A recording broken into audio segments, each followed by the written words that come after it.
नमस्कार दोस्तों, VVIP news के इस नए एपिसोड में एक बार फिर से मैं राज कौशिक आपका स्वागत करता हूं, आपको प्रणाम करता हूं। मित्रों, सुप्रसिद्ध भजन गायक विनोद अग्रवाल जी इन पंक्तियों को अक्सर गाया करते थे। तुझको दरिया दिली की कसम साकिया, मुस्तकिल दौर पर दौर चलता रहे, रौनके में कदा यूं ही बढ़ती रहे, एक गिरता रहे एक संभलता रहे। दोस्तों, किसी भी शहर की खुशहाली, रौनक, समृद्धि के जो मापदंड हैं उनमें एक ये भी है कि उस शहर में साहित्यिक और सांस्कृतिक गतिविधियां कितनी हो रही हैं और किस स्तर की हो रही हैं। इस क्षेत्र में इन दिनों गाजियाबाद खासी तरक्की करता हुआ दिखाई दे रहा है। 23 दिसंबर को कविनगर रामलीला मैदान के जानकी सभागार में एक ऐसा ही साहित्यिक आयोजन हुआ जिसमें विश्व प्रसिद्ध कवि दिनेश रघुवंशी और हास्य के क्षेत्र में पूरी दुनिया में नाम कमा रहे शंभू शिखर को सम्मानित किया गया। खास बात यह है कि दोनों कवियों का सम्मान विदेश में रह रहे उन साहित्य प्रेमियों की तरफ से किया गया जिनकी जड़ें आज भी गाजियाबाद के साथ जुड़ी हुई है। स्वर्गीय Harprasad Shastri charitable trust America की तरफ से दिनेश रघुवंशी जी को और डॉक्टर कुंवर बेचैन स्मृति न्यास ऑस्ट्रेलिया की तरफ से हास्य कवि भाई शंभू शिखर जी को सम्मानित किया गया। ट्रस्ट प्रतिनिधि वरुण गर्ग और प्रतीक सक्सेना के साथ साथ आयोजन समिति के अध्यक्ष राम अवतार जिंदल, पूर्व दर्जा प्राप्त मंत्री अशोक गोयल, पत्रकार विशाल कौशिक, अलग संस्था के संस्थापक रविंद्र चौहान, पर्यावरणविद सत्येंद्र सिंह और राकेश गुप्ता ने दोनों रचनाकारों को शॉल, फूल मालाओं, अभिनंदन पत्र के साथ नागरिक अभिनंदन किया। हरप्रसाद शास्त्री गाजियाबाद की वो हस्ती रहे जिन्होंने गाजियाबाद में कवि सम्मेलन कराने की शुरुआत की। उनके पुत्र जितेंद्र कुमार और तमाम परिजन वर्षों से अमेरिका में रह रहे हैं, लेकिन विदेश में रहते हुए भी अपने पिता की स्मृति में गाजियाबाद में साहित्यिक आयोजन वो लोग कराते रहते हैं।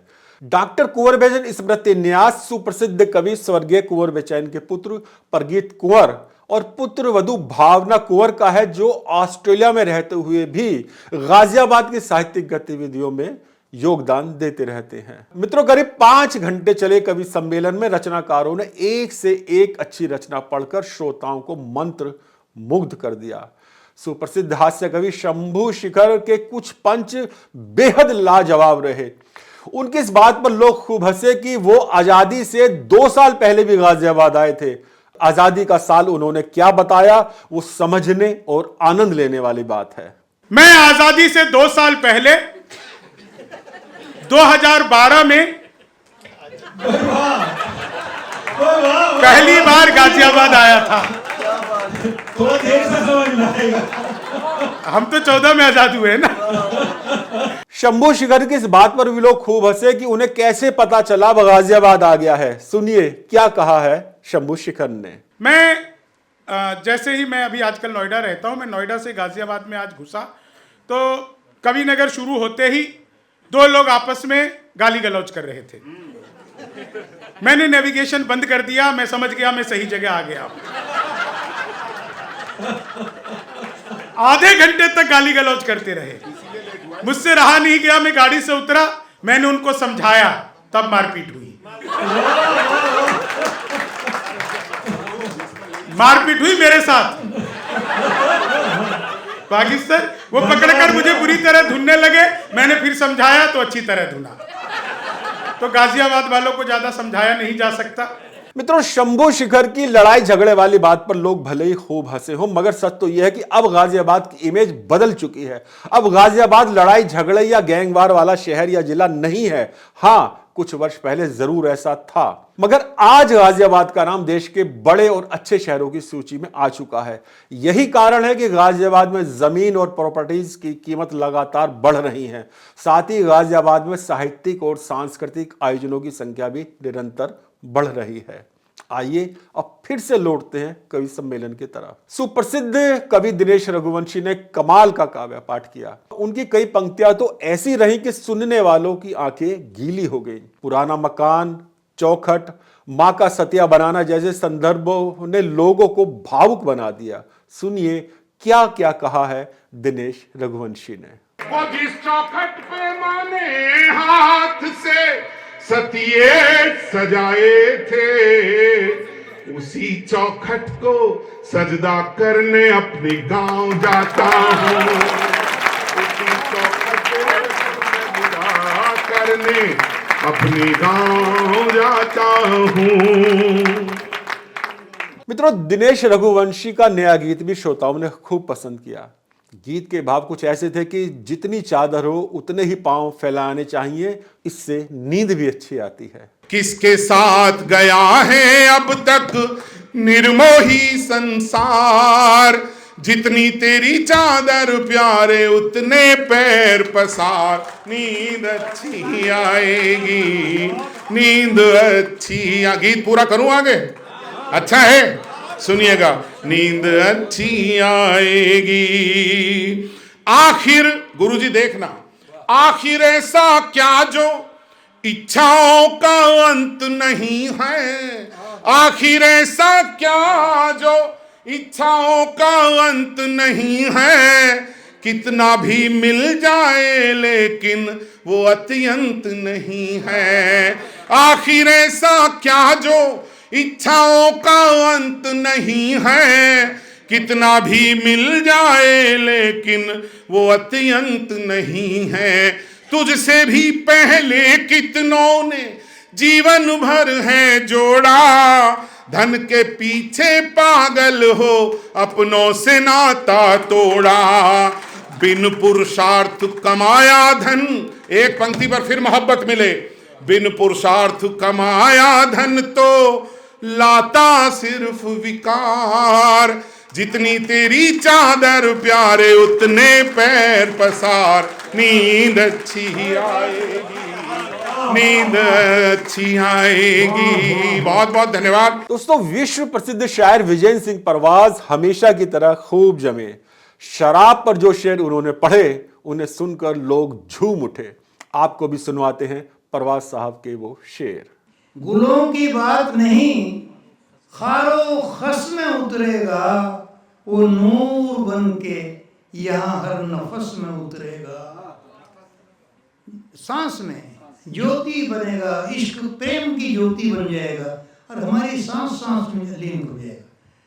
गुलों की, सिर्फ फूलों में नहीं, गुलों की बात नहीं, खारो खस में उतरेगा, वो नूर बन के यहाँ हर नफस में उतरेगा, मुझे शराब पिलाई गई है आंखों से, मुझे शराब पिलाई गई है आंखों से, मेरा नशा तो हजारों बरस में उतरेगा, मेरा नशा तो हजारों बरस में उतरेगा।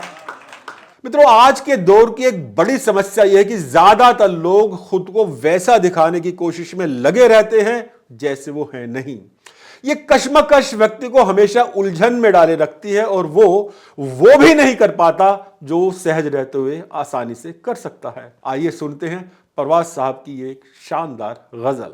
ये जिंदगी भी कैसे बहाने में कट गई, जैसा नहीं हूं वैसा दिखाने में कट गई।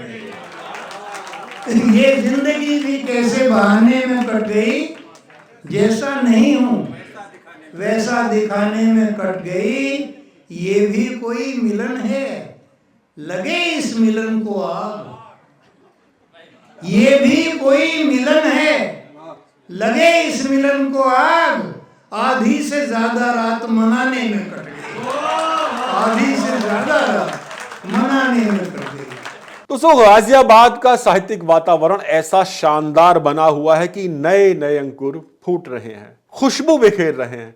शकील आजमी का एक मशहूर शेर है कि परों को खोल जमाना उड़ान देखता है, परों को खोल जमाना उड़ान देखता है, जमीन पे बैठकर क्या आसमान देखता है। इस कवि सम्मेलन में दो रचनाकार ऐसे भी थे जो साहित्य के आकाश पर लंबी उड़ान भरने की तैयारी कर चुके हैं। इनमें एक नाम है युवा शायर यश शर्मा का। उनकी शायरी का लोगों ने खूब आनंद लिया। और थाम कर तू हाथ मेरा चल जरा उस मोड़ तक, थाम कर तू हाथ मेरा चल जरा उस मोड़ तक, साथ रहना या नहीं ये फैसला हो जाएगा, साथ रहना या नहीं ये फैसला हो जाएगा। दोस्तों, दूसरा नाम है युवा कवित्री पूजा चौहान का, जिनकी सरस्वती वंदना के साथ इस कवि सम्मेलन की शुरुआत हुई।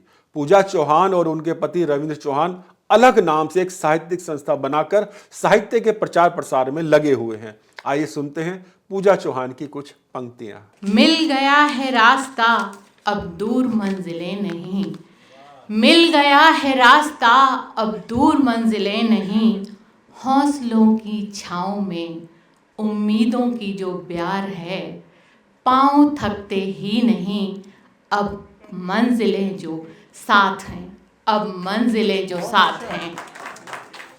पावन चिंतन धारा आश्रम के संस्थापक आध्यात्मिक गुरु डॉक्टर पवन सिन्हा ने पहली बार एक कवि के रूप में औपचारिक रूप से काव्य पाठ कर सभी को आनंदित कर दिया। उन्होंने अपनी बातों से जहां श्रोताओं को खूब हंसाया, वहीं कुछ गंभीर बातें कर उन्हें कुछ विषयों पर सोचने के लिए मजबूर भी कर दिया। ओह चली है औलादे धमकाने को, यहाँ गली गली में बाप है मेरे।